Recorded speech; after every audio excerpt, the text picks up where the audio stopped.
Merci à James pour son invitation d'abord, puisqu'on s'est rencontrés il y a un certain nombre d'années quand James n'était pas à Marseille mais à Paris. Et quand il m'a proposé de venir un petit peu parler de mon métier et un petit peu de ce que je faisais avec ces radicalisés, j'ai pensé que c'était une bonne idée, mais je me suis dit, bon, je ne vais pas tellement parler d'expertise psychiatrique ou ce genre de choses, je ne vais pas tellement parler de théologie en tant que telle, je vais plutôt parler de ce que moi j'ai vécu personnellement quand j'ai rencontré ces gens-là, comme dit James, qui me ressemblent beaucoup plus que je le croirais. Parce qu'un travail de recherche ou un travail de clinique, enfin un travail de psychiatre, c'est pas tellement. Enfin, il y a la technique, il faut connaître la médecine, mais c'est d'abord la rencontre de quelqu'un. Et si on aborde la psychiatrie selon de la médecine, on ne rencontrera personne. Si on essaie de rencontrer quelqu'un parce que c'est quelqu'un qui me ressemble, avec des clés de lecture médicales, psychiatriques, là, on a un peu plus de chances de comprendre les choses. Alors, le premier contact que j'ai eu avec les fameux radicalisés djihadistes, en fait, c'est un contact indirect. C'était à l'époque, je travaillais comme psychiatre et psychiatre, et je travaillais à la maison d'arrêt de Nanterre, dans le quartier mineur, où il y a les fracasseurs dans les mineurs des Hauts-de-Seine. Et donc, en la semaine de l'attentat de Charlie Hebdo, je sortais d'une consultation, et la directrice adjointe qui s'occupe du quartier mineur vient me voir, elle avait vu comme moi les nouvelles à la télévision, et elle me dit bon, docteur, à partir de maintenant, tous les jeunes qui font la prière, vous les signalez. Est-ce qu'on n'entend pas? Ouais. Est-ce que vous entendez un petit peu mieux là? Bon. Donc, la directrice, quelques jours après l'attentat de Charlie Hebdo, la directrice arrive dans mon bureau et me dit docteur, à partir de maintenant, tous les mineurs qui font la prière, il faut les signaler. Ce à quoi je lui dis en substance, chère madame, premièrement, je suis médecin, donc même si je le savais, je ne vous le dirais pas. Et puis deuxièmement, je pense que la question n'est pas là. La question, c'est pas ce qu'ils font la prière ou pas, je pense que la question est complètement ailleurs. En rencontrant un jeune donc, qui avait été incarcéré pour conditions de terrorisme, et puis ensuite travaillant au quartier des majeurs, notamment à Villepin, dans Seine-Saint-Denis, j'ai rencontré 2, puis 3, puis 4, 5, 10, 20, 30, 40, 50, 60, 70 radicalisés. Enfin, personnes étiquetées radicalisées. Si jusqu'à maintenant je n'ai pas donné de définition de radicalisation, c'est pour des très simple, c'est qu'il n'y en a pas. Personne n'est d'accord pour dire ce que c'est que radicalisé. En tout cas, ces gens étiquetés radicalisés, je rencontre un certain nombre, et puis à chaque fois que je les voyais, en fait, je me posais déjà les mêmes questions que se posaient les familles, qu'est-ce que je voyais dans les journaux, ce que je voyais à la télévision. La première diapo, en fait, ce que vous voyez, c'est que c'était les commentaires que j'entendais à la télévision, dans les journaux, chaque fois qu'on découvrait que quelqu'un était parti faire le djihad, parce qu'il s'était radicalisé, et qui était un petit peu aussi ce que me disait le propre la famille des gens que je rencontrais. C'était ils ne s'intéressent pas à la religion, elle ne s'intéresse pas, elle ne fait pas de politique, on n'a rien vu venir, c'est pas quelqu'un de violent qui ne fait pas de une mouche. Donc ce qui est intéressant, c'est que, bon, une personne, je vous ai dit, c'est du hasard, à partir de la deuxième, c'est plus du hasard. Et il y avait vraiment tout ça qui revenait. C'était des jeunes adultes, mineurs ou majeurs, en tout cas des jeunes personnes, qui s'engageaient dans une pensée d'inspiration religieuse, qui partaient parfois faire le djihad en Syrie, et j'en ai vu un certain nombre qui avaient été arrêtés soit en France au moment où ils allaient partir, ou alors qui sont revenus. J'en ai vu quelques-uns qui sont partis en Syrie, qui ont resté un certain temps, qui sont revenus, complètement désabusés par ce qu'ils ont vu, certains qui se sont fait arrêter en Turquie, en Italie. Donc, tous ces jeunes qui vraiment étaient partis, qui avaient fait la démarche de quitter la France, d'aller là-bas, et tous les uns après les autres, en fait, il y avait ces mêmes questions. Ce monsieur connaît la religion, la politique, qu'est-ce que c'est? En essayant un petit peu de comprendre, parce qu'il faut quand même arriver à recentrer son champ d'interrogation, je me suis recentré sur une question qui était très simple. Qu'est-ce qui pousse un ou une ado ou jeune adulte à quitter sa famille, sa maison, ses amis, son métier, pour rejoindre un pays dont il ignore tout, à commencer par la langue? Sur la soixantaine de radicalisés que j'ai vus, certains avaient des rudiments d'arabe, un ou deux c'était leur langue maternelle, mais là encore c'était l'arabe algérien, marocain, tunisien, qui n'a rien à voir avec l'arabe syrien. Donc 100% des jeunes que j'ai rencontrés quittaient la France sans que la famille soit au courant. Pour aller dans un pays, certains ne savaient même pas où c'était sur la carte, et donc ne connaissaient même pas la langue. Pour essayer de comprendre les choses, je me suis dit, bon, ce qu'il faut comprendre, c'est peut-être ces gens-là, mais peut-être aussi comprendre ce qu'ils recherchent, parce qu'ils partent tous dans cette idée qu'ils vont faire le djihad, qu'ils vont faire quelque chose qui est se battre contre Assad, se battre contre les mécréants, se battre pour les femmes et les enfants, se battre pour la politique. Ils avaient tous un but différent, mais en tout cas, ils avaient tous un but. Et ce qu'on voyait très tout de suite, c'est que contrairement aux gens qui sont en prison pour délinquance, le délinquant, s'il est en prison, s'il va faire un acte de délinquance parce qu'il voulait de l'argent, il y a un bénéfice matériel, il voulait de l'argent, il voulait une voiture, il voulait... Donc c'était un bien matériel. Tous ces types-là partaient pour des raisons qui étaient très différentes les unes des autres, mais jamais aucun djihadiste n'est parti pour de l'argent. Jamais aucun n'est parti pour faire fortune. Il partait pour un idéal, et non pas pour un bénéfice matériel. Alors, ok, d'accord, c'est vrai que quand ils arrivaient sur place, ils avaient peut-être une voiture, une villa, un certain nombre de choses, mais c'était plutôt la cerise sur le gâteau. Ce qui expliquait leur engagement, c'était leur idéal. Alors, pour comprendre cet idéal, dans mes lectures, je suis tombé sur une description qui est assez intéressante, faite par un historien qui a décrit, alors, c'est pas Raqqa, la capitale de l'État islamiste, en fait, c'est Bagdad, qui a décrit la situation de Bagdad. Alors, je vais vous la lire, c'est relativement court. Donc, cet historien, qui s'appelle Ibn al-Athir, décrit Bagdad. Il pénétrait de force dans les demeures des chefs militaires et du petit peuple, et s'ils y trouvaient du vin, ils le répandaient. S'ils y trouvaient une chanteuse, ils la frappaient et brisaient ses instruments. Ils s'interposaient dans les opérations de vente et d'achat, s'interposaient aussi lorsque des hommes marchaient en compagnie de femmes et de jeunes garçons. Dès qu'ils les voyaient, ils leur demandaient qui était la personne qui les accompagnait, et s'ils refusaient de les renseigner, ils les frappaient en les conduisant au préfet de police, témoignant de leur immoralité. La description est très simple et très claire.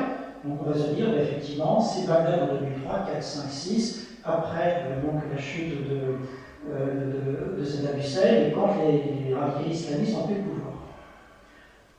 C'est complètement faux, ce texte a été écrit en 2005, ou 6 ou 7. Ce texte a été écrit en l'an 935. Je ne dis pas 1935, 935. La scène décrite par cet historien de Bagdad en 1935 est exactement la même que Raqqa en 2013, 14, 15, 16. Ce qui montre bien qu'au-delà de la question géopolitique, au-delà du fait que, effectivement, il y a eu tous les enjeux entre l'Irak et la Syrie, Assad, etc., qui vont déclencher les événements qu'on sait, mais on voit bien qu'il y a quelque chose qui s'est passé il y a 1200 ans, qui est la même chose que ce qui se passe aujourd'hui. Ce qui est encore, dans ce que je disais, c'est que la question finalement, c'est pas tellement est-ce que c'est Assad ou pas Assad, est-ce que c'est Daesh ou pas Daesh, est-ce que c'est Baghdadi ou pas Baghdadi. Daesh, Baghdadi, Assad, ce sont les habits neufs de l'empereur. Ce sont des nouveaux vêtements sur un mannequin qui est là depuis toujours. La question, c'est pas quel est ce vêtement qui est Assad ou pas Baghdadi, c'est quel est ce support qui permet à Baghdadi d'avoir pu mettre en avant sa cause. Alors, pour comprendre un petit peu cet engagement et qu'est-ce qui a aidé al-Baghdadi à mettre en avant sa cause, je pense qu'il faut comprendre, comme le disait James, que grâce à Karl Barth, on sait que la foi et la religion, ce n'est pas la même chose. Moi, j'ai constaté que pour tous ces jeunes, et d'une façon pour nous tous qui sommes ici présents, on peut définir non pas la religion, mais on peut définir des rapports à la religion. On peut définir un rapport théologique, un rapport politique, un rapport mythologique, et assez particulier, mais très significatif en prison, un rapport mafieux. Alors, qu'est-ce que c'est que ces différents rapports à la religion? De façon très succincte, le rapport théologique, c'est un petit peu ce que moi je fais, ce que nous faisons quand on a une discussion autour d'un texte, quand on vient au temple pour la prédication, quand on réfléchit à ce qu'on arrive à faire baptiser nos enfants, quand on a une réflexion soit personnelle ou avec des amis, ou un pasteur, ou avec un prof d'éléments anciens ou ce soit, quand on essaie de comprendre qu'est-ce qui est écrit dans ces textes, qu'est-ce que ça nous parle de la vie, qu'est-ce que ça nous parle du sens de la vie, du monde, le rapport théologique classique, si je puis dire, qu'on connaît tous de façon extrêmement claire et intuitive. Le rapport politique, c'est une chose que maintenant on parle énormément, surtout depuis les événements en Syrie et tout le reste, C'est globalement, c'est quand on dit telle religion veut prendre le pouvoir dans un pays pour imposer sa loi, la charia ou autre chose, et donc le gouvernement va être un gouvernement fait par des religions, avec une loi religieuse, etc. Donc là, on n'est plus du tout dans l'explication du sens de la vie, de quel est le sens du monde, comment est-ce que nous sommes sur Terre et comment est-ce que nous allons nous comporter les uns des autres. C'est globalement comment est-ce qu'on organise la collecte des impôts, comment est-ce qu'on punit les condamnés, comment est-ce qu'on organise la relève du courrier avant qu'on ne va pas coucher du soleil. Donc, ce sont des choses vraiment concrètes qui font qu'un État moderne est un État qui fait que, par exemple, l'Iran est une théocratie, est une république islamique, donc une république avec un rapport à la religion qui est politique. La France est une république qui est laïque, avec un rapport tout à fait autre à la religion. La laïcité reste un rapport politique à la religion, mais avec une toute autre vision. Dans un cas, la religion est vraiment au cœur de la vie publique ouvertement. Dans un autre cas, c'est de l'ordre du personnel de l'intime, et donc la place est beaucoup plus compliquée dans l'espace public. Troisième rapport, dont je parlerai après, le rapport mythologique. Quatrième rapport, le rapport mafieux. On a du mal à associer la théologie, la religion avec la mafia. Alors évidemment, de façon très simpliste, on peut dire oui, la mafia en Italie, effectivement, la Vierge des bandits, etc.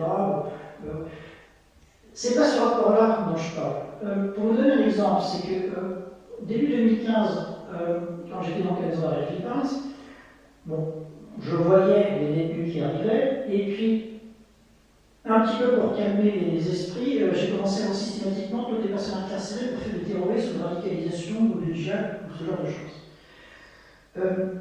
Un jour, un imam vient voir en disant docteur, il y a un jeune, je sais que vous l'envoyez, ça serait bien que vous le voyez, il ne va pas bien, il est fragile, il a 20 ans, et puis en plus il est menacé. Et l'imam me dit de façon très claire, ce jeune, en fait, il est en prison parce qu'on le suspecte d'agression sexuelle. Et comme vous le savez peut-être, en prison, les agresseurs sexuels, c'est ce qu'on appelle c'est ce qu'on appelle les pointeurs, ce sont les boucs émissaires de la prison. C'est-à-dire que dans la hiérarchie de la délinquance, il y a tout en haut qui ont un aura un peu noble, il y a des prisonniers politiques. Alors maintenant, il n'y en a plus beaucoup en France, mais il y a encore quelques basques, quelques gens d'action directe, quelques gens d'extrême gauche qui ont un statut assez particulier. Ensuite, il y a des gens dans le grand banditisme, ensuite il y a des gens dans le petit banditisme, et puis tout en bas, qui est vraiment ceux qui sont les boucs émissaires, ce sont les pointeurs, les violeurs, qui sont considérés comme la ligue de la société criminelle. Et donc, très très souvent, ils servent de boucs émissaires, ils sont cassés la figure par les autres détenus pour plusieurs de casser la gueule, même pas nécessairement qu'ils ont raison. Enfin, l'acte qu'ils ont fait, la violence sexuelle est une raison suffisante. Donc, ce jeune était en prison pour suspecter de violence sexuelle. Et donc, l'imam me dit c'est de le voir, donc je vais écouter, oui, je vais faire rendez-vous la semaine prochaine pour voir le plus possible. La semaine suivante, le jeune n'est pas venu au rendez-vous. Je dis à l'imam, écoutez, j'ai mis un rendez-vous, il n'est pas venu. Il se dit, bon, je vais le relancer, etc. Je remets un rendez-vous. Encore une semaine se passe, et le jeune ne vient toujours pas. Je vois l'imam et je dis, écoutez, le jeune, voilà, de rendez-vous, il n'est pas venu. Et l'imam me dit, de toute façon, c'est fichu, vous ne le verrez jamais, parce qu'il a rejoint les parus. Il s'est radicalisé, il s'est associé la barre, il s'est mis en noir, il fait la prière, il est radicalisé. Connaissant le milieu carcéral, connaissant un petit peu ce qui sont en radicalisation, c'est pas en 15 jours qu'on se radicalise, c'est pas en 15 jours qu'on devient djihadiste.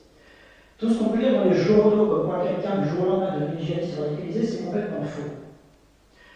On révèle au grand public du jour au lendemain, ou en 15 jours, qu'on s'est radicalisé ou pas faire le djihad. Mais cette révélation, c'est le fruit d'un long processus qui prend des mois, voire des années, où à un moment donné, on fait, d'une façon, on fait ce coming out de radicaliser. Je veux dire, quand on a des décisions, par exemple, quand on vient d'une famille catholique, archi-pratiquante et qu'on devient protestant, ou bien l'inverse, on ne se travaille pas un matin en se disant, tiens, aujourd'hui je suis catholique, demain je suis protestant. C'est pas comme ça que ça marche, c'est des processus longs et souterrains. Alors le jeune de 17 ans qui tout d'un coup veut annoncer ses parents catholiques qui vient protestant ou l'inverse, il ne se réveille pas un matin. Il le dit un matin du but en blanc, il l'annonce comme ça, mais c'était le fruit d'un long processus. Ce jeune ne s'est pas radicalisé en 15 jours, ce n'est pas vrai. Par contre, qu'est-ce qui s'est passé? Connaissant un petit peu la corruption carcérale, il y avait effectivement des barbus, donc des djihadistes, radicalisés un petit peu, comment dire, charismatiques, un peu costauds. En prison, tout se sait, il savait pourquoi ce jeune était en prison, il savait qu'il était planteur, donc qu'il allait risquer de se faire casser la figure s'il n'était pas protégé. Donc ces types sont allés voir le jeune en lui disant on sait qui tu es, on sait pourquoi tu es là, tu nous rejoins et tu nous obéis et on te protège, sinon, tant pis pour toi. Comme le fait la mafia dans les prisons italiennes ou françaises ouvrières. L'enjeu de ce jeune n'était absolument pas du tout le djihad, n'était absolument pas le Coran, n'était rien du tout.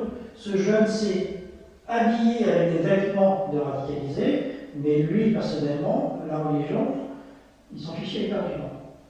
Mais pour les djihadistes et barbus qui ont réussi vraiment à le recruter comme la mafia recrute des hommes de main, pour eux, eh ben, ils ont un type de plus pour le manipuler et lui faire faire ce qu'ils veulent. Et quand on est magistrat, policier ou journaliste, eh ben, la chose qu'on voit, c'est qu'il y a un type de plus qui s'habille en noir et qui s'associe à la barre. Et on n'a rien compris à ses motivations. Donc ce rapport à la religion est très spécifique à la prison, mais là encore, il y a toujours cette question que c'est en prison que les gens se radicalisent.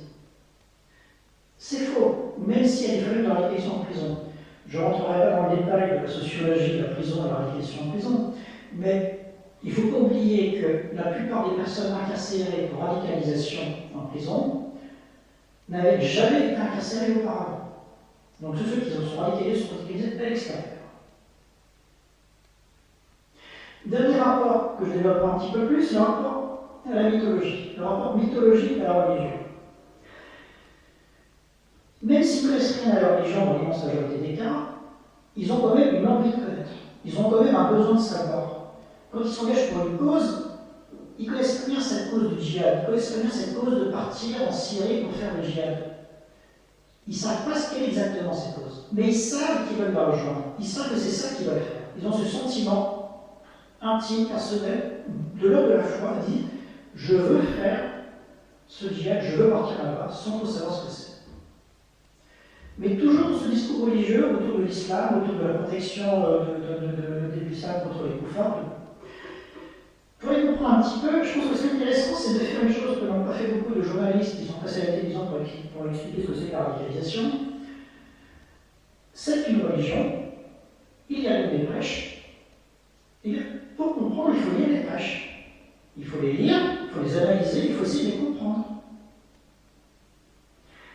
Alors, je vais vous lire un de ces prêches, qui est un petit peu plus long que ce que vous avez fait maintenant, qui est extrêmement éclairant, parce que c'est un prêche type qui a été fait par un imam en Syrie. Ce prêche a été diffusé en vidéo sur Internet, YouTube, tout ce qu'on veut. Il a touché pendant des années, ce prêche-là et d'autres du même tonneau ont touché des millions, si ce n'est des milliards de jeunes à travers le monde. Ô vous qui restez en arrière, avez-vous accepté de rester derrière avec les femmes? Accepterez-vous de rester avec les hypocrites et les gens qui présentent des excuses? Comment pouvez-vous profiter de la vie et du repos alors que vos sœurs sont violées dans les prisons d'Abu Ghraib? Quelles sont vos excuses à l'égard d'Allah? Vos frères sont déshabillés dans les prisons d'Abu Ghraib, de Guantanamo. Vous savez, vous avez vu les photos de vos frères qui sont dans les prisons d'Israël, d'Amérique et leurs collaborateurs dans la région. Les croisés et les juifs déshabillent et déshonorent les femmes et oppriment les membres de l'Oumma. L'Oumma, c'est la communauté des croyants. Ils déshonorent dans les prisons. Rejoignez la caravane du djihad. Vos frères dans les péninsules arabiques combattent les ennemis d'Allah. Soutenez-les, rejoignez-les. Et si vous ne parvenez pas à les rejoindre, sachez que les croisés se meuvent librement sur la péninsule du prophète Mahomet, et soient avec lui. Tue un infidèle et sache qu'il est dit dans Hadith qu'un infidèle et celui qui le tue ne seront pas ensemble en enfer.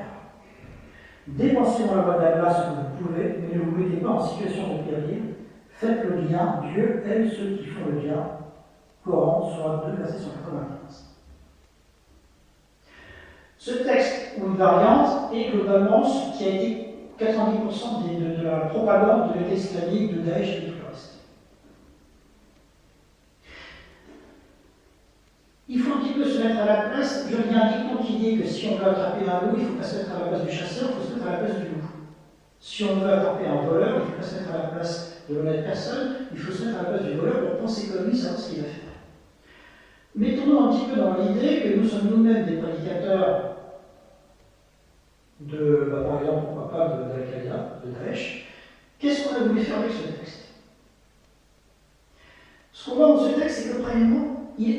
extrêmement simple. Il n'y a pas de compliqué. Il n'y a pas de concept théorique. On parle de la religion, mais on ne parle pas de sourate dans le texte, c'est-à-dire tout à la fin. Il n'y a aucune référence à aucun théologien. De Wahab, Ibn Taymiyyah, Bukhari, rien. Il n'y a pas une seule référence d'un théologien.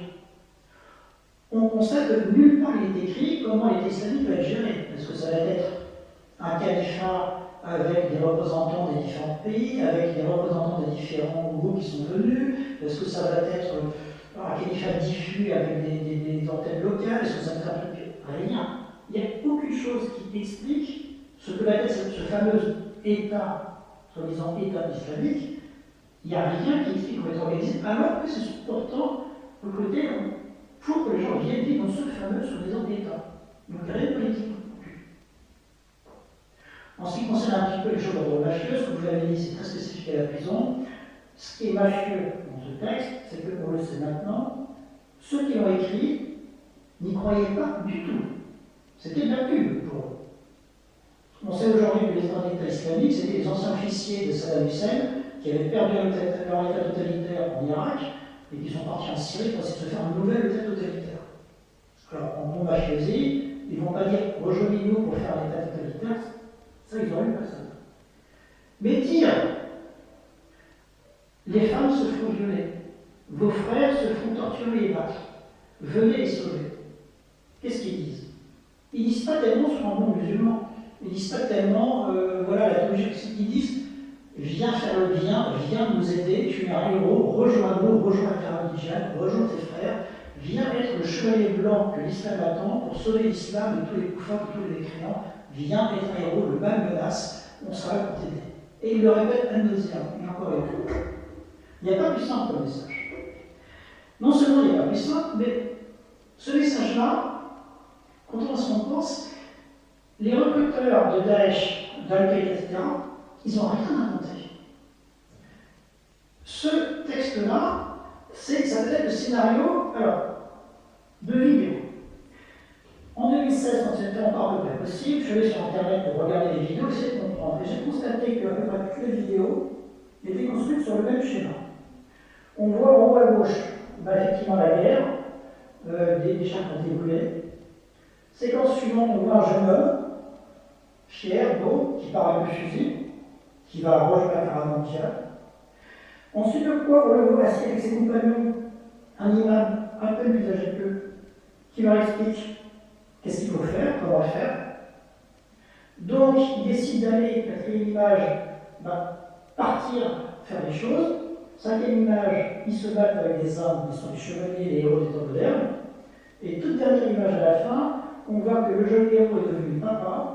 Il montre son bébé à ses enfants, à ses femmes de combat. Et comme c'est l'islam, et que c'est pas tellement parce que c'est l'islam, mais comme c'est Al-Qaïda, comme c'est Daesh, vous constatez que c'est le papa qui présente à ses compagnons hommes, il n'y a pas de femme. Là, les femmes à la maison, les hommes dans la rue. Ce scénario-là, c'est un scénario classique. Ce qui est intéressant, c'est que pour le comprendre, il n'y a même pas besoin de paroles, il n'y a même pas besoin d'explication. On regarde les images pour comprendre de quoi il s'agit. Quand on voit cette vidéo-là, également, ce qui est intéressant, c'est qu'on voit bien qu'il n'y a aucune référence culturelle à quoi que ce soit. C'est-à-dire que vous soyez originaire du Pérou, de Nouvelle-Calédonie, du Laos, du Japon, du Zimbabwe, de Finlande, d'Argentine, vous comprendrez la même chose. Si cette image, ce scénario est simple, c'est pour que tout le monde puisse le comprendre. Il n'y a pas besoin d'être théologien, il n'y a pas besoin d'être un politicien.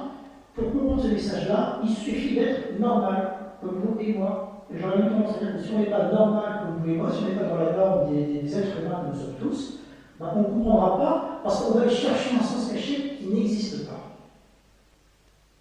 Et ce message-là, comme nous sommes tous des gens normaux, on peut tous le comprendre. Et là encore, rien n'a été inventé parce que je parlais du rapport mythologique à la religion. Quels sont les grands mythes d'aujourd'hui? Pour les jeunes qui sont intéressés de ces vidéos, les grands mythes, c'est quoi? C'est les films d'Hollywood. La saga La Guerre des Étoiles, Harry Potter, Le Seigneur des Anneaux, Matrix, tout ça, ce sont des films qui ont été traduits dans toutes les langues au monde. 190 pays à l'ONU, 190 pays ont vu ces films dans toutes les langues qui existent. Quand vous prenez l'Iliade et l'Odyssée, ça a été lu et traduit dans tous les pays du monde. Tout le monde l'a lu. Quand vous prenez les textes bibliques, ça a été traduit dans tous les pays, dans toutes les langues du monde. Quand vous prenez ces films, La guerre des étoiles, Seigneur des Anneaux, Harry Potter, Matrix, ils ont été traduits, c'est la même idée. Pour vous dire à quel point la guerre des étoiles est maintenant vraiment un statut mythologique, c'est que, je suis parisien, et il y a 2 ans, le Louvre avait organisé une exposition pour les jeunes, qui s'appelait de façon très très intéressante les mythes fondateurs. Donc le Louvre voulait sortir de sa collection des objets pour expliquer qu'est-ce que c'est qu'un mythe fondateur. Et sur l'affiche qui était donc devant le Louvre, il y avait la photo d'un buste d'Hercule et la photo de Dark Vador, l'un des personnages de la guerre des étoiles. Le Louvre qui fait ça. Pourquoi est-ce que le Louvre a mis Dark Vador de la guerre des étoiles? Parce que ça marche. Parce que c'est quelque chose que tout le monde comprend. On n'a pas besoin de savoir lire, écrire ou compter pour comprendre ce scénario-là. Qu'on soit chrétien, musulman, juif, bouddhiste, adorateur de la grande balade cosmique, ça marche. Quand on est simplement, c'est saga cinématographique, c'est mythe cinématographique. On constate qu'ils sont, c'est toujours la même histoire, toujours. Le héros malhonnête, vous avez un peu plus jeune, un jeune de banlieue, ça aurait pu être mon fils, ça aurait pu être mon même âge, ça aurait pu être James, peut-être pas James, Luke Skywalker, Frodon Sackey, Harry Potter, Neo, un jeune anonyme. Tout d'un coup, il se rend compte que le mal menace le monde, menace sa vie. Mal qui est symbolisé par Dark Vador, Sauron, Voldemort, l'agent Smith. Il va aller chercher l'enseignement d'un moine soldat, d'un savant, puis tout le monde, savant également moine soldat. Rappelez-vous la 3e village de la diapo. Donc Yoda, Gandalf, Dumbledore, l'oracle. Pour aller chercher ce savoir, il va s'entourer de ses amis, de ses cousins et copains. Donc il quitte sa famille, il va partir avec sa famille d'élection, une famille nouvelle recomposée. Donc la princesse Leia, Chewbacca, voisin, Sauron, Hermione, c'est toujours le même principe. C'est-à-dire que, pourquoi est-ce que c'est, qu'est-ce que disent ces mythes? Il raconte l'histoire mythologique d'un monde qui vivait à l'âge d'or. Tout d'un coup, le mal menace. Un jeune se sent appelé en se disant, je n'accepterai pas que le mal détruise tout, je vais donc aller me battre avec mes copains, mon frère, mes cousins, etc. J'ai besoin d'avoir un savoir, donc je vais chercher un savoir pour partir dans un pays lointain là-bas. Et c'est toujours, dans tous ces films, il y a toujours le jeune quitte sa planète, son pays, sa ville d'origine pour aller complètement ailleurs. Ce mythe initiatique, il est universel. Alors, pour vous dire à quel point c'est fort ces mythes, en 2015, donc Charlie Hebdo, janvier 2015, le Bataclan, novembre 2015. Année 2015, et également sort l'épisode 7 de la guerre des étoiles. Qui s'est servi de la guerre des étoiles pour recruter? Alors Daesh mettait dans ses vidéos, dans un programme, mettait des films, mettait des images de la guerre des étoiles, ça marche comme ça, mais il n'y avait pas que Daesh qui s'est servi de la guerre des étoiles, de ce mythe, dit-on moderne, pour recruter des jeunes. À gauche, vous avez le 8e régiment d'infanterie de marine. Donc l'armée française s'est servie de la guerre des étoiles pour recruter. À droite, la gendarmerie nationale, jeune Padawan, la gendarmerie rejoint le noir, Nobulus Sonam. Donc, vous avez quand même l'armée, la gendarmerie, qui se sert des mêmes images que Daesh. Vous avez également le Quai d'Orsay à gauche et même l'église catholique de Lyon, avec un père catholique qui tient un sabre laser, je suis ton père. Bon, si vous aimez Star Wars, vous verrez tout de suite la référence. Donc, ce qui est intéressant, c'est qu'on voit que c'est justement parce que c'est simple, que ça peut toucher tout le monde et que ça peut toucher les gens normaux. Un patient psychotique, j'en ai vu abondamment, des patients psychotiques, ils auraient rien compris tout ça. Quelqu'un qui a un trouble psychiatrique dépressif, il dirait je m'en fiche, je veux pas ça. Quelqu'un qui a un trouble de l'anxiété majeure, qui collectionne les bouteilles de lait et les tickets de métro, il se fiche simplement de tout ça. Ce message-là est adressé à des gens qui peuvent le comprendre, c'est des gens normaux. Et comme je vous disais que ce qui est important à comprendre, c'est qu'il y a cette notion du jeune héros qui se rend compte que le mal menace, qui veut aller avoir un enseignement, pour se battre contre le mal avec ses frères et sœurs, sa partie d'opposition. Ça touche l'autre côté. En 2016, à Montpige, donc du côté des Kurdes, vous avez 5 Français CGTistes. Alors on ne voit pas très bien l'inscription, ce sont 5 Français de la CGT qui ont écrit. Alors, pour y derrière, le drapeau, on ne voit pas bien, mais tout au fond, il y a un drapeau de Daesh. Donc ils sont en zone de guerre. Ils sont sur la ligne de front, du côté kurde, et de l'autre côté, il y a Daesh. Ils écrivent sur le mur un trait qu'on ne voit pas bien. Brigade Henri Krasicki soutient au 16 d'Air France. Quand il y a eu des employés d'Air France qui avaient menacé le bateau. Qu'est-ce que les Français vont faire sur la ligne de front du côté kurde pour faire passer le message de la CGT? Ils le font. Pourquoi? Parce que dans ces films-là, tout le monde trouve ce qu'il veut y trouver. Mais toujours cette idée de l'héroïsme. Les 5 types qu'on voit là, on voit pas très bien, mais les 5 soldats et les Kalachnikov. On pourrait mettre le drapeau de Daesh de leur côté, ça serait mieux. Ce qui est intéressant, c'est qu'en 2017, donc les attentats Charlie Hebdo, l'attaque en 2015, en 2017, j'ai vu pour la première fois une pub, les premiers jours, je ne sais pas ce que c'était. On voit un jeune homme de dos, je veux aller de l'avant, donc un jeune homme gris, de dos, anonyme, vers l'horizon. Juste à droite, on voit une pub de la même série, je veux le nouveau souffle. Une jeune fille, manifestement, avec une capuche en gris, qui regarde au-delà des mers, vers l'horizon, avec le nouveau souffle. Donc pendant 15 jours, il y avait ces affiches-là, ce que c'était. 15 jours après, on a l'explication. C'est l'armée française. La personne les plus grises de dos et les deux faces et les couleurs avec l'armée française, je vous allais de l'avant pour que la liberté ne recule jamais. La jeune femme qui était de dos, qui avait les couleurs grises anonyme, tout d'un coup un béret et fait face, et affirme son credo, je vais le nouveau souffle après la tempête. On ne voit pas bien, on ne va pas bien lire celui de gauche. Le jeune homme, alors lui, le slogan est extraordinaire. J'ai soif d'aventure pour ceux qui ont faim de liberté. Daesh, on va trouver mieux. Et ça, c'est l'armée française. Je viens de voir que j'irai voir, je vais porter des hommes pour les sauver. Donc on constate qu'on a cette même idée de la personne anonyme qui tout d'un coup va rejoindre une structure, une armée, qui va lui donner un sens à sa vie, qui va lui permettre de donner un projet personnel. Alors, il n'y a pas que Daesh qui est mafia et qui monte dans ses recrutements. J'ai fait il y a fort longtemps, dans la coopération militaire, et le service, tous ces messages-là, l'armée française, je veux aller de l'avant pour, je veux être pour, je veux ceci pour cela pour moi. C'est la première personne du singulier. Donc on vend à ces jeunes pour les recruter, qui vont avoir leur projet personnel de vie, qui vont pouvoir leur broche sur l'autre souffle. Moi j'irai de l'avant, moi je reste. Pour ceux qui ont fait leur service comme moi, vous savez très bien que le jour où vous arrivez dans une caserne, c'est tu me tais, ferme ta gueule, t'obéis aux ordres. Et si tu n'es pas content, c'est pareil.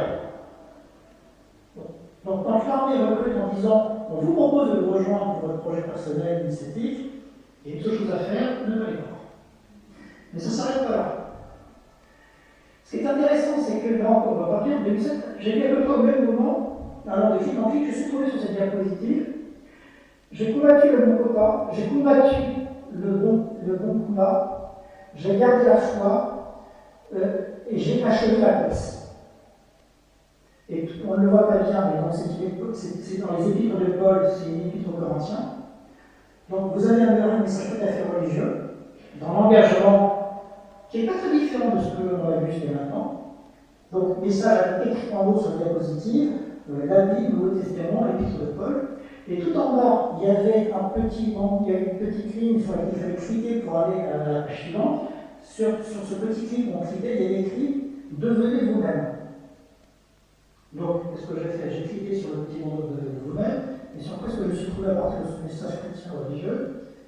Devenez vous-même, armée de terre française. L'armée de terre française en 2017 recrutait avec un texte religieux dans un pays judaïque. Comme quoi l'Europe a décidé de passer ça, même dans les temps. Alors, qu'est-ce que ça veut dire tout ça? Ça veut dire beaucoup de choses. Ça veut dire que, premièrement, ces jeunes, comme le disait James, ils sont beaucoup plus proches que nous, on veut le croire. La première temps, qu'ils sont nés pour l'immense majorité dans nos villes, ils sont allés dans nos écoles de la République, ils sont allés comme nous dans le même terrain de foot, ils ont vu le même film, ils ont eu la même éducation. Peut-être avec leur religion, mais il ne faut pas oublier que 30% des types qui sont radicalisés, qui partent religieux, ce sont des convertis. Ça veut dire que là encore, on voit bien que dans tout ça, quand le mal menace, qu'il y a quelque chose qui est de l'ordre vraiment de pas uniquement d'un enjeu géopolitique, de est-ce que la Syrie va basculer du côté des radicalisés, ou est-ce que Daesh, ou est-ce que ça sera Assad qui va la garder, et est-ce que la Turquie aura la mainmise, ou est-ce que ça sera la Russie, il y a ce substrat peut-être effectivement qui est en première ordre. Mais derrière tout ça, qu'est-ce que ça renvoie à chaque individu, à chacun de nous? Alors sur les Français, ça peut renvoyer le fait que il y a un pays qui va devenir un foyer de terrorisme, il faut faire gaffe.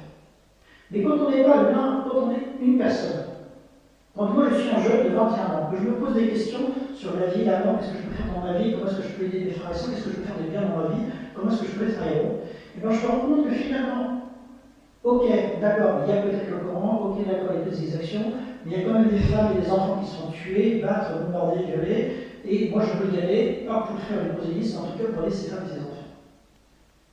Cela, ça marche très bien, et là encore, c'est pas uniquement parce que c'est Daesh, ça aurait pu être la religion chrétienne, juive, bouddhiste, ça aurait pu être les adeptes de la grande baleine cosmique, c'est pas le problème. À partir du moment où il y a un message spirituel, à partir du moment où il y a un message qui va faire croire à la personne qu'en venant, elle va trouver le sens de la vie pour faire quelque chose de nouveau, et bien quand on va faire ça, comme on le fait dans les films Star Wars et les étoiles, eh bien ça marche, et ça marche très bien. Alors, devenez vous-même, comme je vous l'avais dit, ces jeunes comme ça qui partent pour un pays qu'ils ne connaissent pas, ils quittent leur maison, ils avaient des parents qui sont éplorés, ils ne faisaient pas leur religion, ils ne s'intéressaient pas à leur petit, notre fils nous a quittés, notre fille nous a quittés, qu'est-ce qu'il est parti faire? Moi, j'entends le fameux l'appel l'Erha, qui a été dit à Abraham. Abraham qui entend Abraham, puisqu'il était encore Abraham à ce moment-là, qui entend l'Erha, va pour toi. Va pour toi. Le slogan dans les Français, devenez vous-même. C'est la même chose. Devenez vous-même, deviens toi-même. L'Erha, va pour toi. Ce qui explique aussi pourquoi il y a la compatibilité, finalement, que pas mal de chrétiens se sont convertis, sont partis, parce que ça fait appel au même fonctionnement psychique de l'humain. Alors, une fois qu'on a dit tout ça, qu'est-ce qu'on peut faire? La bonne nouvelle, c'est qu'on peut faire beaucoup de choses. Et il y a une encore meilleure nouvelle, c'est que c'est beaucoup moins compliqué qu'on le croit. Parce que si on rentre dans une idée que c'est quelque chose qu'on ne comprend pas, qu'on ne connaît pas, qu'on ne sait pas ce que c'est, par définition, quand on ne sait pas le problème, on ne peut pas le résoudre. Mais si on accepte l'idée que ces gens-là, dans les 60 que j'ai vus, il y a effectivement 4 ou 5 bons psychopathes, il y a 4 ou 5 criminels, il y a quelques fous furieux. Moi j'en ai vu un ou deux où globalement, leur logique c'était de dire bon, si je peux faire le djihad, c'est la cause de Dieu, donc j'ai le droit de tuer, piller, violer, et en plus si je jure, je vais au paradis. Bon, c'est sûr que le monde est comme ça, on y allait. Il y a effectivement quelques psychopathes singuliers, les criminels, il y en a. Mais je parle en tout cas pour les jeunes Français qui sont partis, il y avait quelques criminels dangereux, fous furieux, mais il y en avait beaucoup qui étaient des gens tout à fait ordinaires. Ce qui veut dire que pour leur faire comprendre que leur choix n'est pas bon, il ne faut pas aller chercher des choses compliquées. Il ne faut pas aller leur expliquer par A plus B que le contre-discours de la radicalisation, c'est de dire bah, regarde, tu ne peux pas faire ça parce que dans tel soin, il y a une tel truc qui dit que bah, non, les gens du livre doivent être respectés, donc on est chrétien, donc je dois respecter les chrétiens. Ou alors, bah, écoute, ne t'embête pas trop pour la loi parce que tu prends la sourate, dans la sourate 5, il est écrit que les musulmans ont le droit de manger la nourriture des gens du livre. Donc arrête de nous embêter avec tout ce qui va être Babel et tout ça. Ça ne marchera jamais parce que chaque fois que vous sortez un argument à radicaliser, il a un indice ou un contre-argument contraire, et comme il connaît beaucoup mieux que nous, tous ces historiens, il trouvera toujours un argument à proposer le contre.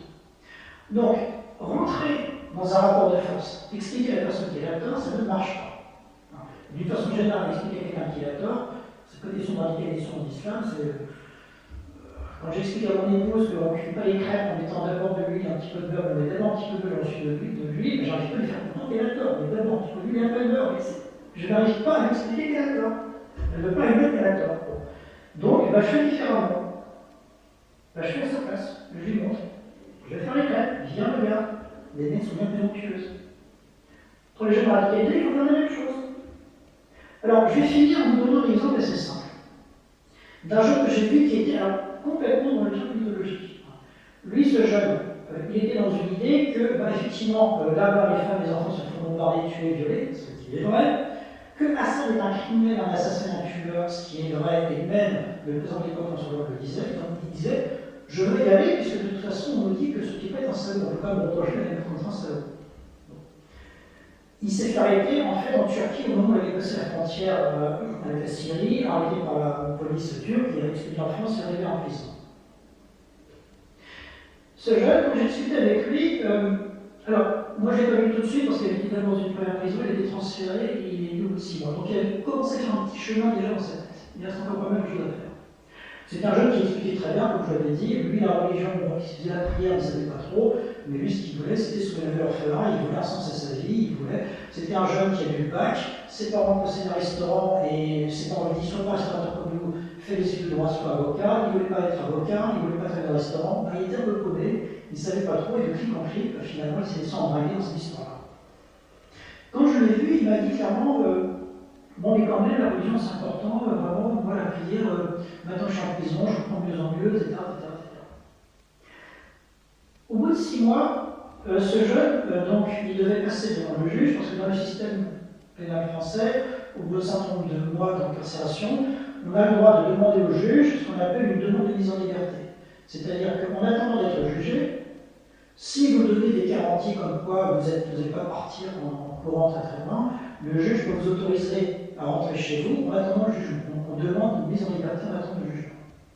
Pour ça, il faut que la personne, radicalisée djihadiste ou pas, il faut que la personne présente un projet, qu'il y ait un logement, pour qu'on lui donne un petit peu de raison pour que le juge fasse confiance. Quand ce jeune a voulu faire sa demande de mise en liberté, comme à chaque fois il demande un certificat comme moi je le suis, pour montrer au juge qu'il est sérieux, qu'il doit le psychiatre, qu'il fait un travail sur lui, etc. Il va voir le SNIC, le travailleur social en prison, qui a monté son dossier. J'ai eu un appel du travailleur social qui me disait docteur Lejeune, vous suivez? J'ai dit oui. Écoutez, ça ne va pas du tout son projet, le juge sera jamais d'accord. Vous savez ce qu'il a mis comme projet? Il a dit qu'il veut être imam. Mais ça ne va pas du tout, non, il faut qu'il dise au juge qu'il veut être pâtissier. Il faut qu'il dise qu'il veut pâtissier de n'importe quoi, mais surtout pas imam, surtout pas. Donc cette fille me dit, écoutez, ce jeune, il est parti en Syrie. Il en est revenu. Il a fait mourir à l'aller, il a fait mourir au retour, et il est allé pour défendre l'orphelin au risque de sa propre vie d'y mourir. Vous croyez vraiment que maintenant il s'est créé des autres de faire un CV pâtissier? Donc moi j'ai eu ce jeune qui me dit ouais docteur, bon voilà, pour la mise en liberté, moi la SPIC elle me dit qu'il ne faut pas que je dise que je vais être imam, qu'il faut que je dise que je vais être pâtissier. Qu'est-ce que vous en pensez? Et je lui ai dit, jeune homme, imam, formidable, faites-le, très beau métier. C'est un très beau métier. Pasteur, c'est un très beau métier. Puis c'est un très petit rabbin, c'est prêtre de la grande vallée cosmique, qui est un très beau métier. Oui, je lui ai dit, dites ça.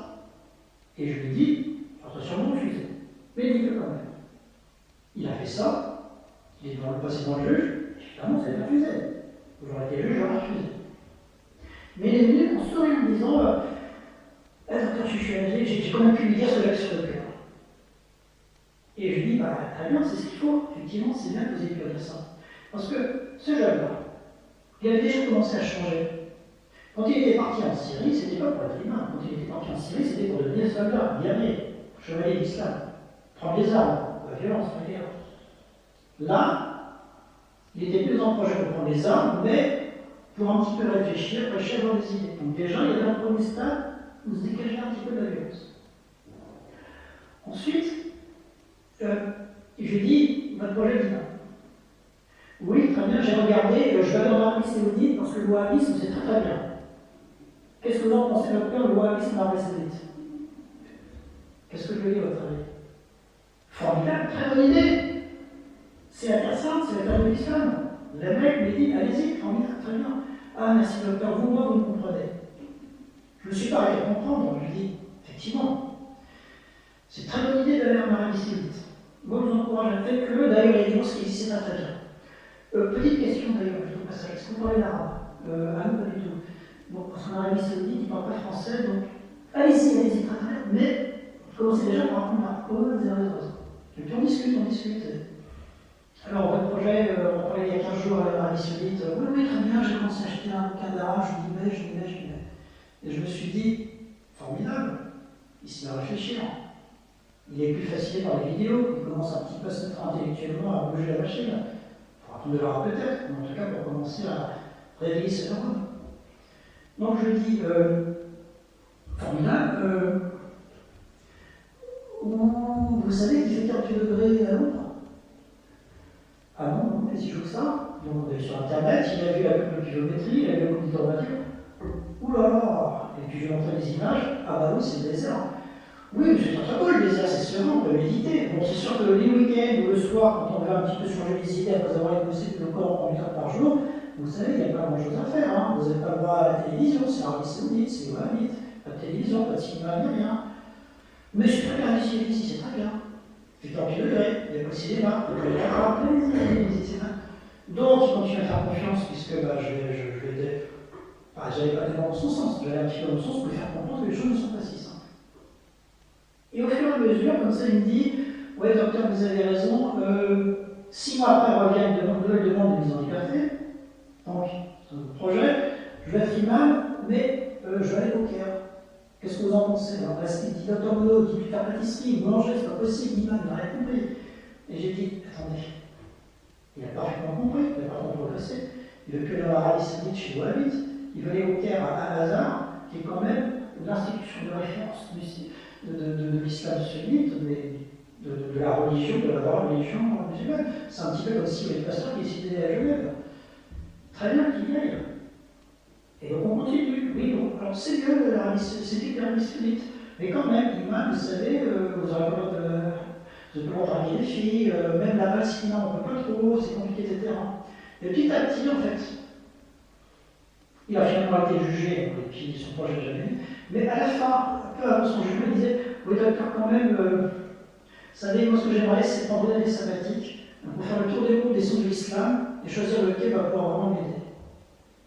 Et là, je me suis dit, c'est gagné. Il est plus radicalisé. Ce jeune est sorti de prison en 2017, on est en 2020, ça fait 3 ans qu'il est sorti, et jusqu'à ce jour, je n'ai pas vu son nom dans les journaux, donc soit il est effectivement parti faire le tour du monde, soit il est en France, il ne faut pas parler de lui, mais en tout cas, il est clair une chose, c'est qu'il n'a pas fait l'attentat djihadiste. Et je pense pas qu'il en fera jamais. Donc je pense que c'est ça qu'il faut comprendre, c'est qu'on est toujours dans cette idée que quand on est face à ce phénomène nouveau, radicalisation djihad, etc., on s'imagine qu'on n'y comprend rien, qu'on ne sait pas faire, et que donc il faut leur prouver qu'ils ont tort. Mais expliquer à quelqu'un qui est au plus profond lui-même convaincu qu'il veut faire le bien, lui expliquer qu'il a tort, ça veut dire que vous allez lui expliquer qu'il a raison de vouloir faire le mal. Ah non, ça ne marche pas. Donc il faut lui dire, oui, tu as raison de vouloir faire le bien. Mais méfie-toi de ceux qui prétendent que c'est grâce à eux que tu feras le bien. Réfléchis vraiment à ce qu'ils font. Fais le bien, deviens humain, pratique l'islam. Mais fais très attention dans quelle église tu vas aller. Fais très attention dans quel texte tu veux lire. Et fais attention aux gens qui te vendent non énervés en disant il n'y a que nous, on va tout te donner clairement. Ça ne marche pas. Ça ne marche absolument pas. Donc la question, c'était clairement, comme je l'avais dit, il y a ces 4 rapports à la religion. Le rapport théologique, le rapport politique, le rapport mythologique, le rapport magique. Ce jeune avait un rapport mythologique à la religion. Pendant 1 an, ce que moi et un de mes collègues psychologues qu'on a travaillé, c'était pas de prouver qu'il avait tort, parce qu'on ne peut pas prouver à quelqu'un comme ça qu'il a tort quand il est convaincu, et puis prouver à quelqu'un qu'il a tort de vouloir faire le bien, ça veut dire qu'on va lui donner raison de vouloir faire le mal. On a pu changer son rapport à la religion, qui est un rapport théologique à la religion, et non pas un rapport mythologique, ou magique, ou politique. Ce rapport théologique, et ça sera la conclusion, c'est qu'il y a un grand débat sur le rapport théologique. On dit toujours, bon, il faut maintenant que tous les musulmans il faut qu'ils comprennent en France qu'il faut un islam modéré. Alors ça c'est le grand mot de l'islam aujourd'hui en France, il faut que ce soit un islam modéré. Aucune famille n'est parfaite, c'est que des familles sont catholiques. Mais genre quand même. Bon. J'ai des cousins et cousines, donc le parent d'entre eux, il a fait tout un processus, il est devenu moins trappiste. On ne peut pas dire que les monothéistes, ils sont modérés dans la religion. Ils sont non violents, ils prêchent effectivement des valeurs du christianisme, reclus peut-être, on va pas dire qu'ils sont modérés. Puis un islam modéré. Un protestantisme modéré, c'est quoi un protestantisme modéré? On vient au temple uniquement les jours pairs. Ou alors, on y vient, mais un peu c'est moi, un peu c'est la femme. Ou alors, c'est pour les enfants, il faut catéchisme, mais juste une fois sur deux. Bon. Et puis, le christianisme modéré, bon, on dit, on va prendre les 5 premiers, les 5 premières lois, et les 5 dernières. Ça va absolument rien dire. La question, c'est pas qu'il y a un rapport modéré à la religion, c'est qu'il y a un rapport éclairé à la religion. Que les gens comprennent ce qui se passe, ce qu'ils font. Qu'ils comprennent surtout que les choses sont beaucoup plus compliquées qu'ils le pensent. Et comme je le disais, il ne faut pas s'imaginer que ce sont des gens qui sont stupides. Ce sont des gens qui ne connaissent pas les choses. Mais ils ne connaissent pas parce qu'ils sont bêtes ou ignorants, ils ne connaissent pas parce qu'ils sont partis sur un certain rapport à la religion, qui n'était pas le bon, parce qu'on leur a demandé quelque chose qui est de l'aspiration de tout être humain. Vouloir apprendre, vouloir faire le bien, vouloir fonder une famille, partir, quitter son pays, tu quitteras ton pays, ta maison, la vie de ton père, tu partiras dans le pays que je te montrerai, répondre à cet appel, c'est répondre à un appel de vie. Et si on n'arrive pas à comprendre qu'à leur façon, ces jeunes ont même compris le message, mais que le message était bon, je pense qu'effectivement, on n'arrivera jamais à faire quoi que ce soit pour ces gens-là. Voilà, je vous remercie pour votre attention.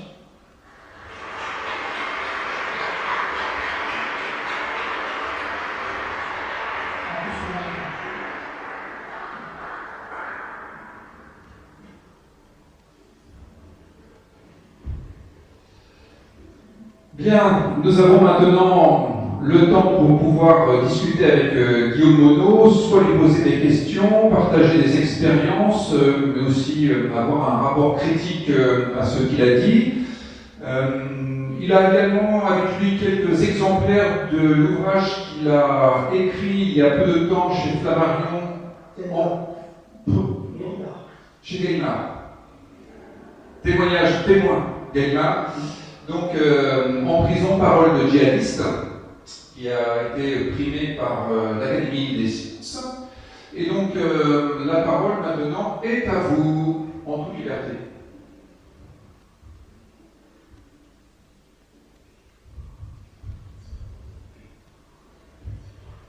Merci beaucoup. Merci. Merci beaucoup.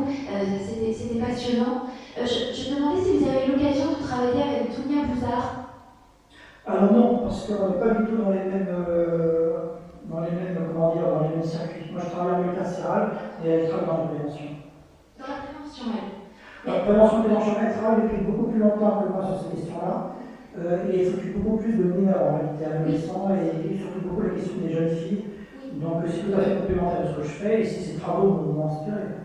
Oh oui, parce qu'il y a la question de la Madeleine, sa méthode de la Madeleine, où elle essaie de sensibiliser les jeunes, enfin d'essayer de les rendre nostalgiques de leur enfance, de leur vie d'avant. Oui, ce qu'elle essaie de faire, et c'est une approche qui est extrêmement intéressante et pertinente, c'est que, comme je l'avais dit, ces jeunes, quand on reprend la structure sociologique sur laquelle ils partent pour faire le lien, pour apprendre, avec une nouvelle famille de recomposition. Et elle ne s'attaque pas à la question de faire le lien, on ne va pas les empêcher de faire le lien, elle ne s'attaque pas au fait qu'il faut qu'ils apprennent parce qu'ils ont besoin de savoir, donc elle va jouer sur l'élément clé qui est pense à ta famille, ne pars pas avec ces gens qui ne connaissent pas vraiment, repense à ta famille, et par ce biais-là, elle arrive, mais pas les séries, ça marche pas toujours possible, elle arrive à la faire reconsidérer, à traiter le langage.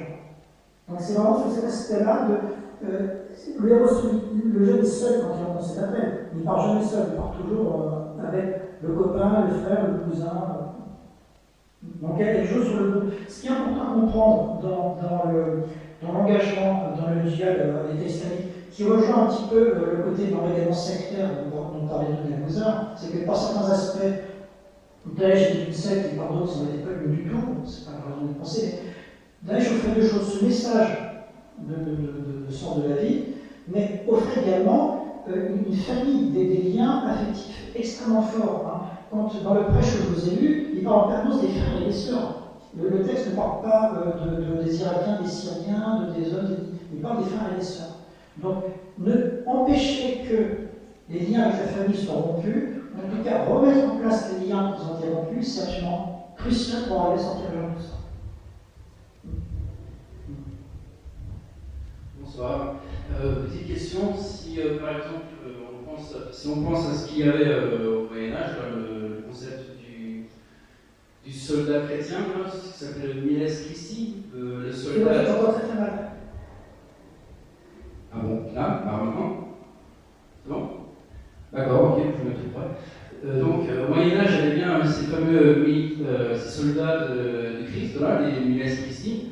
Donc, si on n'est plus à cette époque où les chrétiens se font exploser à droite à gauche pour conquérir le territoire simplement au nom de Christ, peut-être qu'on peut déjà aussi regarder dans cette direction pour que les musulmans extrémistes également, la solution sera trouvée là, puisqu'en fait les chrétiens en sont sortis, peut-être qu'eux aussi peuvent suivre la même voie.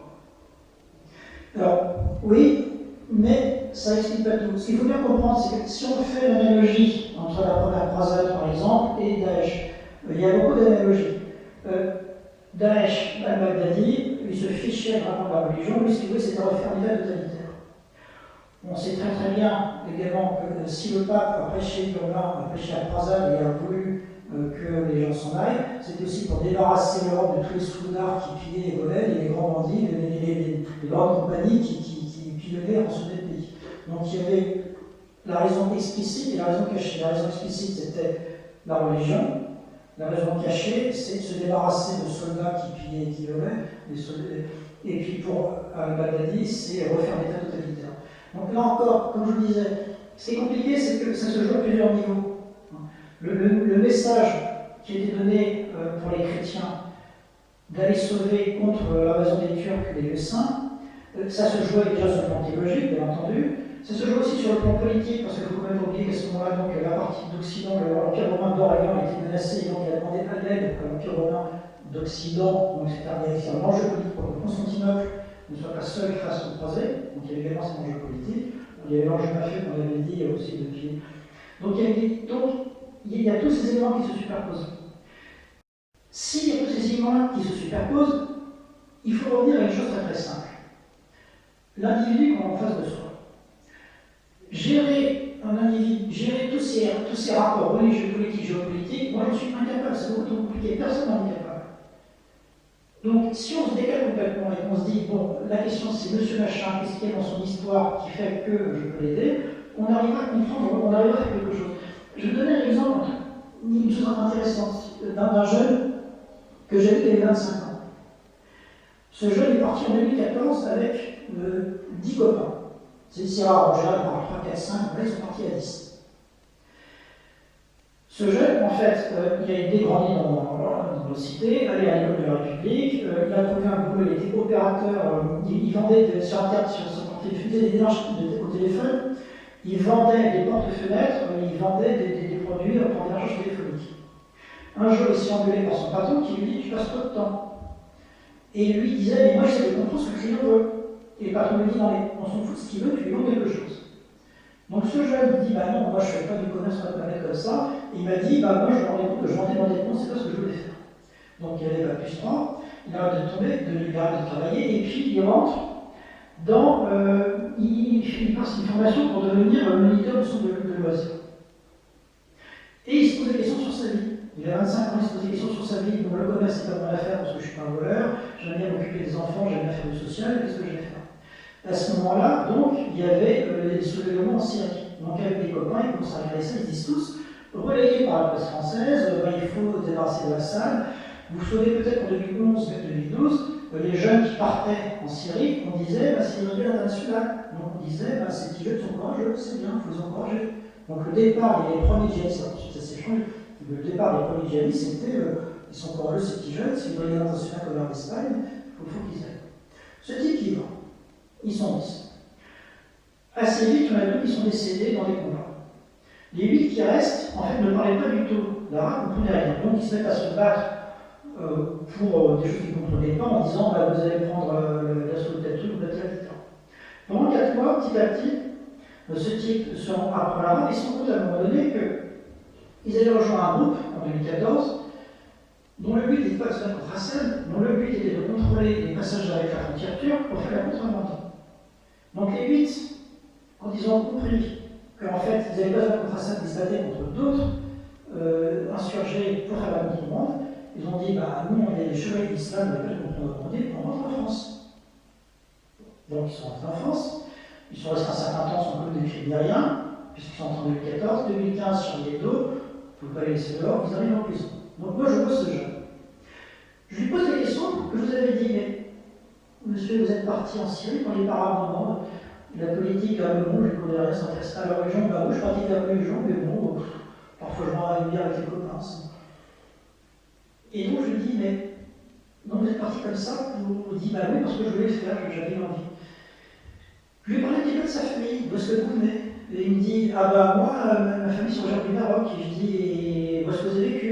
Et alors là, quand je dis où est-ce que vous avez grandi, alors là, il s'est vécu dans Strasbourg, je déteste cette ville, c'est une ville de salauds. Et alors, colère noire, contre moi, il dit, moi je suis né à Strasbourg, grandi à Strasbourg, donc, enfin, c'était pas Strasbourg, c'est un petit village de Strasbourg, qui vote sur 80% Front National, et depuis que je suis né, on me traite de sale arabe. Alors que moi, mon grand-père, au Maroc, il a rejoint les troupes de Leclerc et il a libéré Strasbourg en 1944. Alors mon grand-père, il a libéré Strasbourg en 1944 et il m'a traité de sale arabe. Ce jeune, il comprenait pas où était sa famille. Qu'est-ce qui avait fait que son grand-père, qui venait du fin fond du Maroc, qui ne parlait pas français, n'avait jamais été militaire, tout d'un coup rejoint l'armée française pour aller libérer Strasbourg, reste à Strasbourg, et il reste comme une qui s'est traité de sale arabe. Qu'a fait ce jeune dans tout ce processus? Il n'a pas pensé à la géopolitique, il n'a pas pensé aux croisades, il n'a pas pensé à tous ces trucs-là, il a pensé à son grand-père. Lui, ce jeune, il est parti dans un pays dont il ne connaissait pas la langue pour un combat militaire, pour se battre pour le bien contre le mal. C'est l'histoire de son grand-père. Son grand-père, né au Maroc, ne parlait pas français, s'est engagé dans la défense en 1943, est parti traverser la Méditerranée au lieu de sa mort pour se battre contre le mal et le nazisme pour le bien qui était la République française. Moi, j'ai toujours eu dans l'idée que ce jeune, il avait fait tout cet engagement pour des tas de raisons. Mais la raison clé, c'est qu'il voulait revivre l'histoire de son grand-père pour comprendre pourquoi son grand-père était venu en France. Ça peut se comprendre, se battre contre le mal, mais surtout pourquoi est-ce que son grand-père était resté en France et qu'il aurait pu retourner au Maroc, parce qu'il est resté en France dans un pays qui était de Sahara. L'enjeu de ce jeune, il était là. Il n'était pas ailleurs. Alors bien sûr, il y a tout le contexte géopolitique, il y a beaucoup de choses qui existent, mais je pense que si on reste focalisé sur ces grands enjeux-là, géopolitiques, etc., on passe à côté de l'individu. Et quand on est en face de quelqu'un qui est radicalisé, on n'a pas un soldat de Daesh, on a le jeune machin qui a 28 ans. Il faut comprendre l'histoire de ce jeune gamin de 28 ans qui est parti.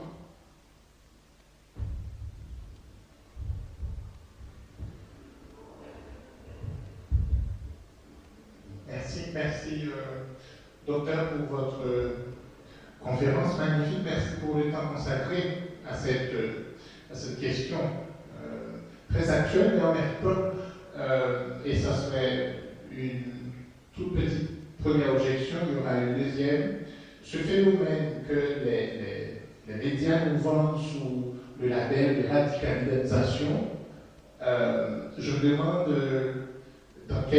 jusqu'à quel point c'est nouveau, jusqu'à quel point c'est pas un phénomène très ancien, et donc qui a traversé aussi les siècles. Le deuxième élément, c'est par rapport à l'aspect idéalisation. Je pense qu'effectivement, il y a un certain nombre de ces jeunes qui s'embrigadent, qui se laissent embrigader avec cette idée, enfin, cette approche idéale, mais en même temps, est-ce que un certain nombre, notamment les plus âgés, les vieux, les chefs, si vous voulez, qui ne sont pas nécessairement visibles, est-ce qu'il n'y a pas derrière le phénomène de ceux qui s'engagent, ceux qui se laissent embrigader, souvent quelque chose à gagner? Quelque chose à gagner. Alors, sur la première question, effectivement, ça fait un peu du tout nouveau. Alors, premièrement, comme je l'avais dit, radicalisation, sur la même radicalisation, personne n'a la définition, donc déjà, c'est pas très clair ce que ça veut dire. Deuxièmement, quand on voit cette description, comme vous l'avez vu, le texte que j'ai lu en 935 de notre ère, donc il y a 1100 ans, il y avait déjà les mêmes comportements à Bagdad, donc la radicalisation est vieille comme la religion. Deuxièmement, en ce qui concerne effectivement les personnes un peu plus âgées, la grande majorité des gens qui sont partis, ils avaient entre 20 et 25 ans. Il y a eu un certain nombre de personnes plus âgées qui sont parties, c'est tout à fait exact.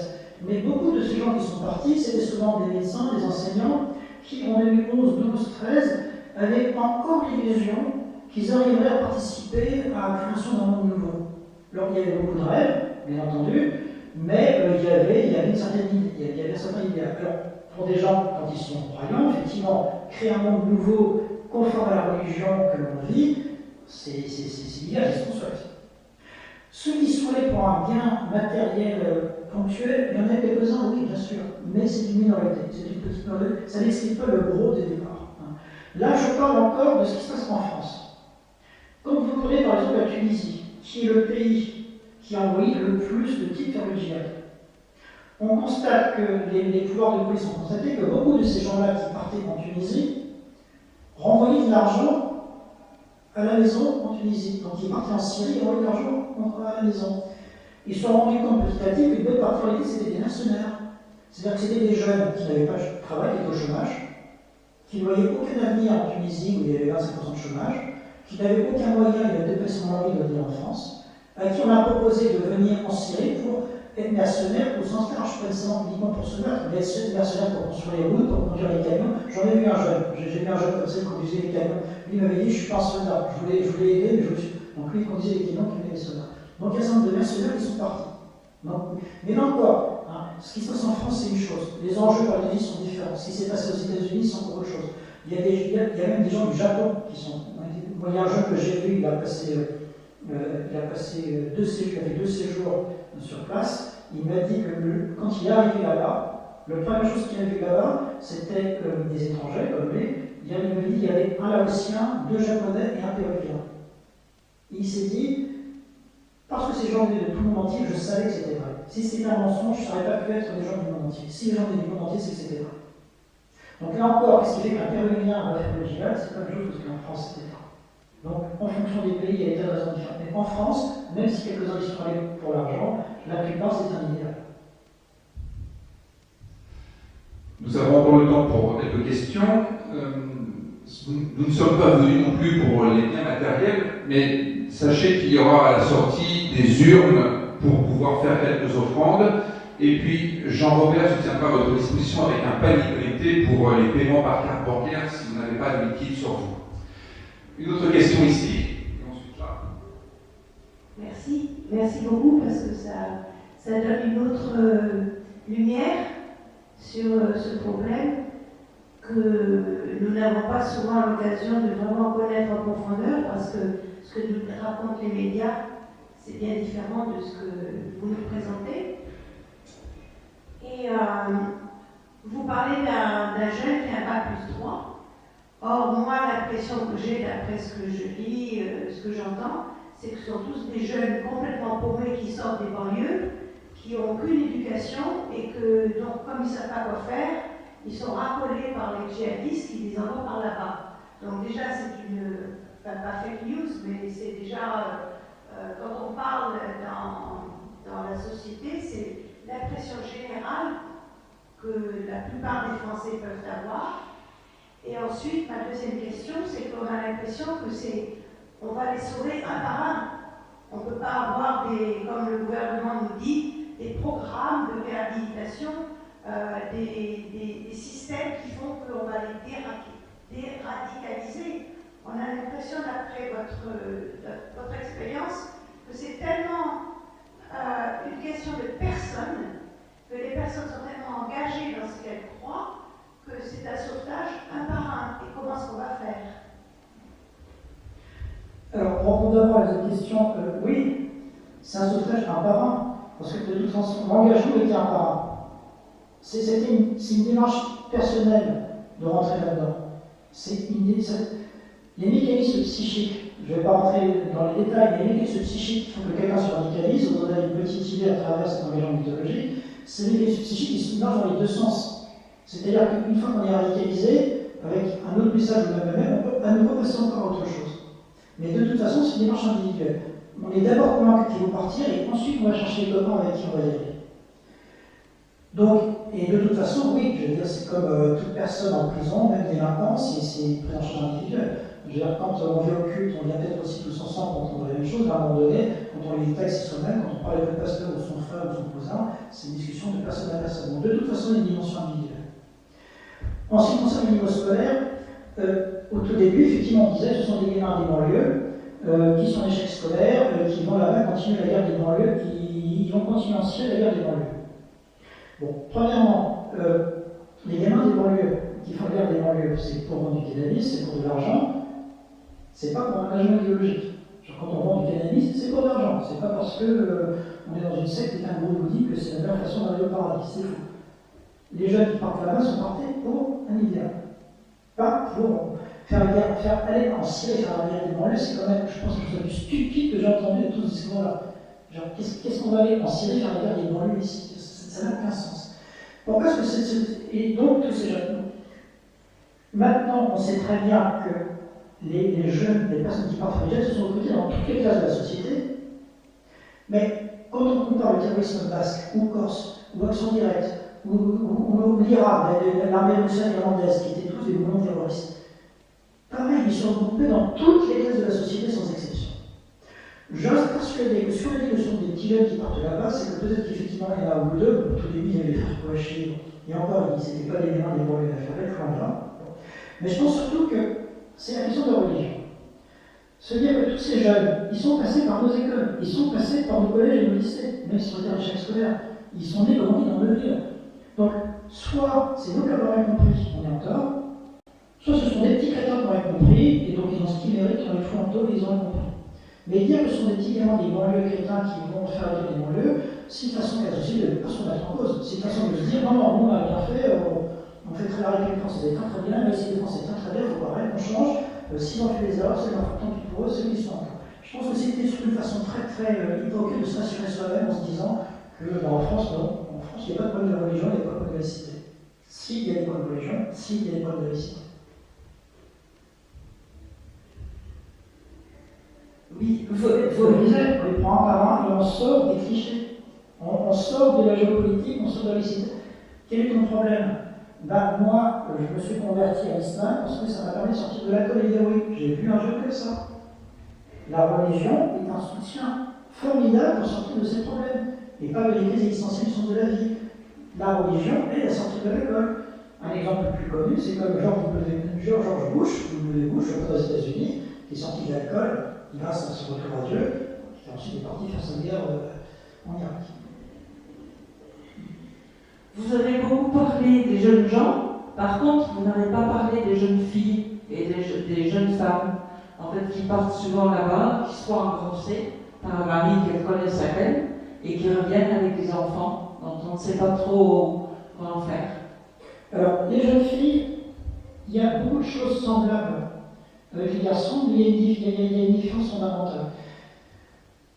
Le message que je vous ai vu à la prêche, ce qui est vendu aux jeunes, c'est l'héroïsme, la virilité. Le message qui est vendu aux filles, c'est la pureté. C'est-à-dire que quand elles vont là-bas, elles auront un mari qui est pur parce qu'il est né et grandi dans un pays musulman et que donc elle aura des descendance pure. Pourquoi est-ce que ce message sur la pureté, du mariage pur, du combattant valeureux pur, de l'islam est tellement fort pour ces jeunes filles? Sur les centaines de jeunes filles qu'on a vu partir, qu'on a pu retrouver, qu'on a pu reprendre en charge en France et faire des enquêtes, etc., une bonne partie, pas toutes, mais une bonne partie, ce sont des personnes qui ont été victimes d'agressions sexuelles, ou alors qui ont été victimes d'abus, où il y avait un problème à cet endroit-là. Et qu'on le veuille ou non, la religion, quelle qu'elle soit, c'est aussi une façon de se laver de la souillure. Moi, alors, la maison d'arrêt de Villepinte n'a pas de femmes, il n'y a pas de quartier pour les femmes, mais je vois un certain nombre de femmes dans une consultation post-carcérale pour des femmes sorties de prison, dont certaines sont parties en Syrie. Il y en a deux que je suis depuis très très longtemps. La première a été victime d'agressions sexuelles pour quelqu'un de sa famille dans l'enfance, et donc elle a développé sa religion pour se protéger avec le voile pour pas qu'on la touche. Donc le voile n'était pas du tout l'ordre que donnait son père, mets ton voile parce que tu es une bonne musulmane, parce qu'en plus dans la famille, le père, etc. Elle a choisi de mettre le voile pour se protéger, pour ne pas qu'on la touche sexuellement, pour ne pas se faire agresser de l'air. Une deuxième que j'ai vue, elle venait d'une famille religieuse, mais elle s'est convertie, elle, et en fait elle est tombée enceinte à 16 ans. Et quand elle est tombée enceinte à 16 ans, c'est vrai que sa famille l'a rejetée. Elle n'avait plus de famille, plus rien où aller. Donc il a vu sur Internet, si vous n'avez plus de famille, si vos parents vous rejettent, venez rejoindre Daesh, on vous offrira une nouvelle famille. Donc c'était aussi une façon de gérer le fait qu'elle était rejetée par cette famille. Donc en ce qui concerne les défis, la dimension de la pureté, de se laver de la faute et de la souillure, correspond à l'idéal de l'égalité chez les garçons. Et quand vous avez un message de société où les hommes sont virils et les femmes sont pures, ça peut faire une société de gens parfaits. Et qu'est-ce que veut Daesh? C'est faire une société de gens parfaits. Une dernière question.